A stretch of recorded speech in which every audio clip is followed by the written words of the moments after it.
Next question हमारे पास है, that is the focal length of a concave mirror is 20 centimetre. यानी कि जो कनकेव मिरर है, अब ये चीज़ हमें यहाँ पर ध्यान रखनी है कि हमें मिरर कौन सा गिवन है। लाइक ये रहा हमारा कनकेव मिरर। कनकेव मिरर जो है उसकी फोकल लेंथ यहाँ पर गिवन है 20 सेंटीमीटर। तो एक कनकेव मिरर फॉर्म कर लेते हैं। कुछ इस तरह से हमारा ये कनकेव मिरर यहाँ पर फॉर्म हो जाएगा लाइक दिस। तो इसकी एक प्रिंसिपल एक्सिस हो जाएगी कुछ इस तरह से, ये हो जाएगी हमारी प्रिंसिपल एक्सिस, और our solution will be like that. हमारा सॉल्यूशन होगा, हमें गिवन है कि कनकेव मिरर की फोकल लेंथ 20 है, तो ये हो गया इसका प्रिंसिपल फोकस, ये डिस्टेंस हो जाएगा 20 centimetre. Next, and the image formed is at the distance of 60 centimetre. यानी कि इमेज जो बनेगी वो 60 सेंटीमीटर के डिस्टेंस पर यहाँ पर फॉर्म होगी। तो प्रिंसिपल एक्सिस को थोड़ा सा इंक्रीज कर लेते हैं लाइक दिस, और यहाँ पर होगा इसका सेंटर ऑफ कर्वेचर कहीं, लाइक ये पोल था, पोल से फोकस से डबल डिस्टेंस पे होता है सेंटर ऑफ कर्वेचर। तो सेंटर ऑफ कर्वेचर तक का तो डिस्टेंस 40 होगा, क्योंकि 20 के बाद 40 के बाद वो इमेज फॉर्म हो रही है। यानी कि वो इमेज किस जगह पर फॉर्म हो रही होगी, लाइक वो जो इमेज है वो हमारी यहाँ पर कहीं पर फॉर्म हो रही है।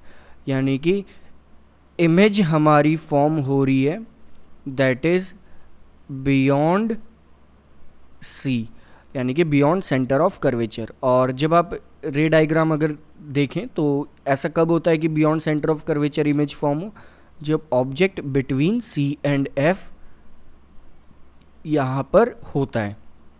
तो ऑब्वियसली उस केस में इमेज जो होती है वो इंक्रीज साइज की भी फॉर्म होती है।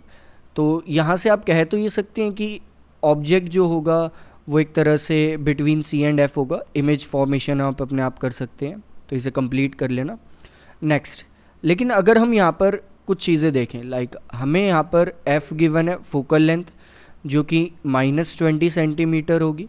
नेक्स्ट हमें यहाँ पर वी गिवन है इमेज का डिस्टेंस दैट इज़ -60 सेंटीमीटर। ये दो चीज़ें हमें यहाँ पर गिवन हैं, और इन दोनों चीज़ों का ही यूज़ करके हम अब कैलकुलेशन करेंगे।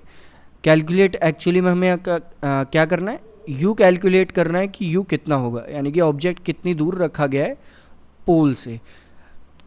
तो स्टार्ट करते हैं।